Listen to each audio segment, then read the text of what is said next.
ঠিক আগের ব্লগটা যেই জায়গা থেকে শেষ করেছিলাম আজকের ব্লগটা কিন্তু ঠিক সেই জায়গা থেকেই শুরু করলাম। তো এদিকে পায়েসের জন্য তো দুধ বসিয়ে দিলাম আর তাতে দিলাম তেজপাতা আর এলাচ। আর এদিকে কিন্তু ফ্রাইড রাইস যেহেতু রান্না হবে তার জন্য কিন্তু সবজি নিয়ে নিয়েছি, গাজর, বিনস আর ক্যাপসিকাম। আর চালটাও বেশ কিছুক্ষণ আগে ধুয়ে কিন্তু ভিজিয়ে রেখে দিয়েছি। তো চলো সবজিগুলো এক এক করে সব কেটে নিই। আজ দুপুরের মেনুতে কিন্তু হবে ফ্রাইড রাইস, চিলি চিকেন আর একটু অল্প পায়েস। তার জন্য কিন্তু সবজিগুলো আমি সব কেটে নিচ্ছি।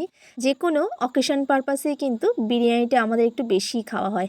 তবে এখন শীতকাল, সবজিও বেশ ভালোই পাওয়া যাবে। আর বেশ কয়েকদিন ধরে আমার ঘরের মানুষদের কিন্তু ফ্রাইড রাইস খেতে ভীষণই ইচ্ছা করছে, আর তার সাথে চিলি চিকেন। এদিকে বিনসগুলো দেখো আমি ঠিক তেচড়া তেচড়া করে কেটে নিচ্ছি। এরকমভাবে শেপ ওয়াইজ কাটলে না ভীষণ ভালো লাগে যখন পাতে রাইসটা পড়ে। এদিকে পায়েসের জন্য দুধটা বসিয়ে দিয়েছি। দুধটা তো অনেকটাই ফুটে এসছে, একটু পরে চালটা দেবো। দুধটা একটু গাঢ় হয়ে গেলে পায়েস রান্নাটা প্রপার আমার মা ঠিকঠাক তৈরি করতে পারে। আর তার কাছ থেকে কিন্তু আজ আমার এই পায়েস রান্নাটা শেখা। আজ বলতে অনেক দিন আগেই শিখে রেখেছি। আমার মা ঠিক যতটা চালে যতটা দুধ দরকার ততটাই ভাবে কিন্তু পায়েস রান্না করে। এখানে কিছুটা সবজি কাটা হয়ে গেছে রাইসের জন্য, গাজর, বিনস আর ক্যাপসিকামটা কিন্তু কেটে নেওয়া হয়েছে। ওইদিকে গ্যাসে পায়েসটা বসিয়ে দিয়ে এদিকে কিন্তু কেটে রাখা সবজিগুলো বেশ ভালো করে ধুয়ে নিয়ে থালার মধ্যে তুলে জল ঝরিয়ে নিচ্ছি।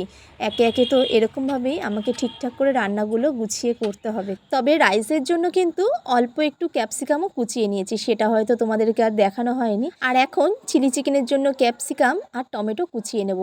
একটা সময় আমি কিন্তু ক্যাপসিকাম কাটতে একদমই পারতাম না। ক্যাপসিকামের কোন জিনিসটা বাদ দিতে হয়, কোন জিনিসটাকে নিতে হয় কিছুটাই আমি জানতাম না। ঠিক লঙ্কায় আমরা দানা সহ লঙ্কা কেটে নিই সেরকমভাবেই কিন্তু এক টাইম আমি ক্যাপসিকামও কাটতাম।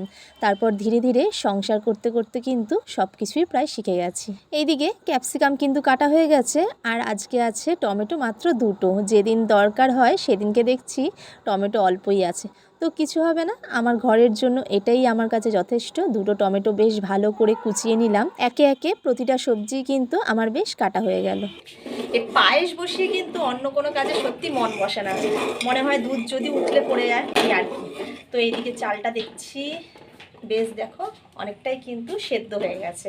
ওইদিকে চিলি চিকেনের জন্য পেঁয়াজ এখনো হাফ কাটা হয়েছে, ক্যাপসিকাম আর টমেটোটা কাটা হয়ে গেছে। এদিকে বসে পড়েছি চিলি চিকেনের জন্য আরেকটা ভারী কাজ করতে, যেটা কিনা ভীষণই টাফ।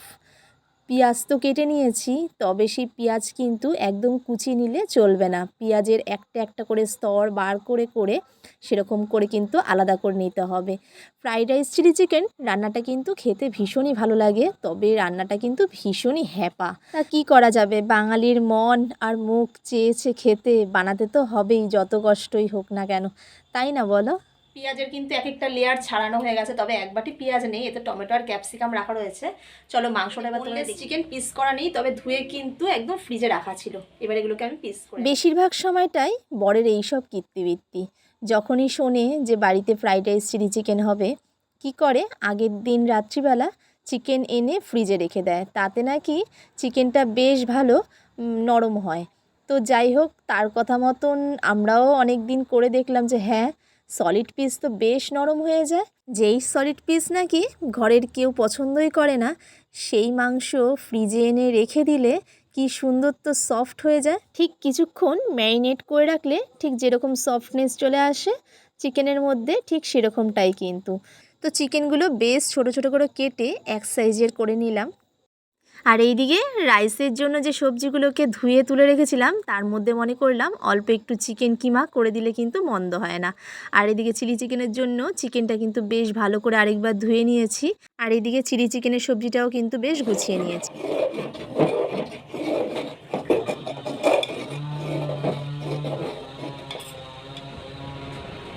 সব কিছু কুটে বেছে নেওয়ার পর এদিকে দেখলাম পায়েসটা কিন্তু বেশ অনেকটাই হয়ে গেছে। আর ওদিকে কাজু আর কিশমিশটা ভিজিয়ে রাখতে যেন একদমই ভুলে গেছিলাম। তো এখন কাজুগুলোকে দুফাল করে দিচ্ছি। গোটা গোটা কাজু যেন আমার ঠিক পছন্দ হয় না। কাজু কিশমিশের পরিমাণটা আজকে একটু বেশি করেই নিয়েছি, কেন কি আজ দুটো রান্নাতেই কিন্তু কাজু কিশমিশ দিতে হবে। তো কাজু কিশমিশ বেশ ভালো করে ধুয়ে নিয়ে কিছুটা কিন্তু পায়েসের মধ্যে দিয়ে দিলাম, আর কিছুটা অল্প রাইসের জন্য রেখে দিয়েছি। আর এইদিকে জল বসিয়ে দিয়েছি, ফুটে উঠলেই কিন্তু চালটা দিতে হবে। পায়েসের চালটা কিন্তু আমার প্রপার যেহেতু সেদ্ধ হয়ে গেছে, এখন কিন্তু আমি একটু অল্প গুড় দিতেই পারি, তবে গুড়টা কিন্তু আমি কালারের জন্য দিচ্ছি। এই খেজুরের গুড়টা অনেক দিন ধরেই কিন্তু আমার ঘরে রয়েছে, তবে এত ভালো গুড়টা, দারুণ একটা গন্ধ আর স্বাদটাও না বেশ দারুণ, সেই জন্য আমি সব রান্নায় কিন্তু এটা ব্যবহার করি না। বেশিরভাগ সময়টাই এই যে পায়েস রান্নার জন্য 2 চামচ করে দিয়ে দিই, আর দারুণ স্মেল আসে জানো তো, আর কালারটাও দারুণ আসে। দেখো কত সুন্দর লাগছে দেখতে। পায়েস রান্নাটা নামিয়ে এদিকে বসে পড়লাম চিলি চিকেনের জন্য ম্যারিনেট করতে। চিকেনটা তো ধুয়ে রাখা আছে, আর তার মধ্যে কিন্তু অল্প একটু আদা, কাঁচা লঙ্কা, গোলমরিচ সব কিছু কিন্তু আমি বেশ ভালো করে পেস্ট করে দিয়ে দিলাম। আর এইদিকে অল্প একটু রসুন বাটা দিয়ে দিয়েছি। এবার পরিমাণ মতন এতে যা যা মশলা দরকার আমি সেগুলো কিন্তু দিয়ে দেবো। অল্প একটু নুন দিলাম, এদিকে আবার একটু গোলমরিচের গুঁড়ো দিলাম, আর একটু জিরের গুঁড়ো দিলাম। সব দেওয়া কমপ্লিট হয়ে গেছে। আর যেটা আমার একদম দরকার সেটা কিন্তু কর্নফ্লাওয়ার, এই যে কর্নফ্লাওয়ারটাও পরিমাণ মতন দিয়ে দিলাম। প্রতিটা উপকরণ দিয়ে বেশ ভালো করে কিন্তু চিকেনটাকে মেখে নিতে হবে। তোমরা দেখতে পেলে যে মিক্সি বাটিতে আমি কিন্তু মশলা পেস্ট করে নিয়েছি, সেটা দিয়েছে কে জানো তো, আমার দিদি। তার জন্যই কিন্তু আজকে আমি এত সুন্দর চটজলদি সব রান্নাগুলোকে কমপ্লিট করে ফেলতে পারছি। চিকেনটা কিছুক্ষণ ম্যারিনেট করে ঢাকা দিয়ে রাখলাম, আর এদিকে জলের মধ্যে কিন্তু কিছুক্ষণ আগেই আমি চালটা দিয়ে বেশ ঢাকা দিয়ে রেখেছি। তো চলো একে একে ম্যারিনেট করে রাখা চিকেনগুলো বেশ তেলের মধ্যে ভাজা করে নিই। আমার হাতে চিলি চিকেন খেতে না অনেকেই ভালোবাসে, বললে হয়তো এখন এক ঝুড়ি নাম চলে আসবে। সত্যি গো, জানি না আমি তোমাদের সামনে কতটা ফুটিয়ে তুলতে পারছি। চিকেন পকোড়াগুলো কিন্তু অনেকক্ষণ ধরেই সিম করে বেশ লাল লাল করে কিন্তু ভেজে নিচ্ছি। আজকে দুপুরের এত সুন্দর সুন্দর রান্না করছি, কিন্তু বিশ্বাস করো বাড়িতে কেউ নেই, ছেলে আর আমি ছাড়া। বর বেরিয়ে গেছে কাজে, মেয়ে চলে গেছে স্কুলে, সবাই সবার টাইম মতন কিন্তু বাড়িতে ঢুকবে। তো ওইদিকে প্রতিটা চিকেন পিস কিন্তু আমি বেশ ভালো করে ভাজা করে নিলাম। তারপর কড়াইয়ে গোটা গরম মশলা আর কাঁচা লঙ্কা ছেড়ে কিন্তু একটু ভাজা ভাজা করে নিয়ে চিকেন পিসগুলোকে দিয়েও বেশ ভালো করে ভাজা করে নিচ্ছি। চিকেন দেওয়ার রাইসের মধ্যে কোনো কথাই ছিল না, দেখলাম বেশ অনেকটাই চিকেন, একটু ছোট ছোট করে কিমা করে দিলে মন্দ হয় না, টেস্টও বেশ ভালো বাড়বে আর খেতেও কিন্তু বেশ ভালো লাগবে। তো এইদিকে দেখো চিকেন পিসগুলোকে ভালো করে তেলের মধ্যে বেশ ভাজা করে নেওয়ার পর প্রতিটা সবজি কিন্তু একে একে তেলের মধ্যে দিয়ে দিলাম। সবজিগুলো ভাজা করার সময় কিন্তু আমি পরিমাণ মতন অল্প একটু নুন আর একটু গোলমরিচের গুঁড়ো দিয়ে কাজু বাদাম কিশমিশগুলো দিয়েও কিন্তু একেবারে ভালো করে ভাজা করে নিচ্ছি। আর একটু পরিমাণ মতন সয়া সস আর টমেটো সস দিয়েও কিন্তু আমি ভাজা করে নিচ্ছি।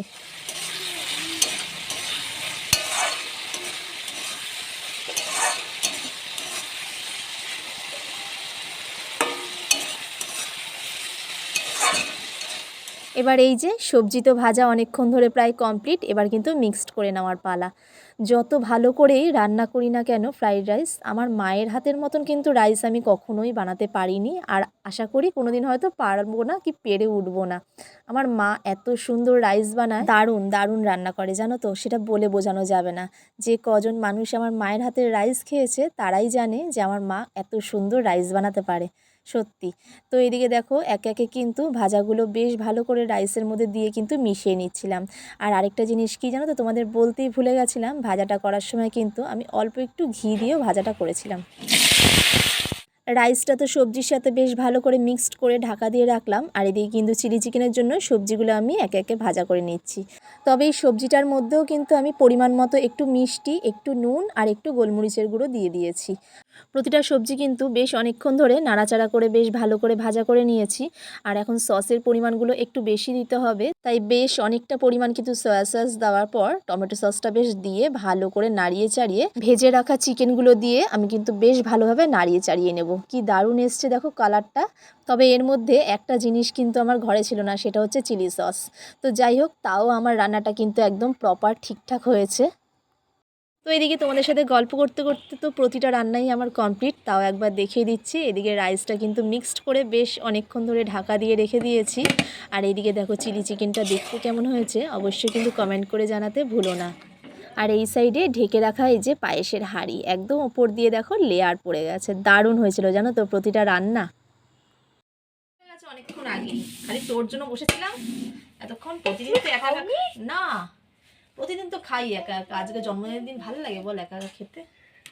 রান্না অনেকক্ষণ আগে হয়ে গেছে, ভাই খেয়ে নিয়েছে, ভাইয়ের খাওয়া হয়ে গেছে, আমি ঘরে ঢোকার থেকে ওরকম এটা চিলি চিলি মতো একটা চিলি ফ্লেক্স মতো একটা ঘরে ঢুকে হ্যাঁ আজকে দেরি হলো তো, স্কুল তো একা একা খাওয়া হয়, আজকে না হয় মেয়ে আসুক, মেয়ের সাথে একসাথেই খাবো খানে। আমি ভালো লাগলো না ঠিক একা একা খেতে আজকে। আমি অনেকদিন আগে থেকে জানতাম যে তুমি ফ্রাইড রাইস করো, তাড়াতাড়ি দাও। হেভি হেভি গন্ধটা সেই বেরিয়েছে। মাংসটা কি নরম হয়েছে? মাংসটা মেইন ওই ফ্রিজে রাখা থাকলে এরকম নরমই হয়। ফ্রাইড রাইস আর চিলি চিকেন। সকালে তুই কেকও খেয়ে যেতে পারিস নি, আমরা তো কেক খেয়েছি পরে। আমি তারাগুলোর মধ্যে নিজের রান্না নিজে খেয়ে কেকটা একটু রেখে দিলে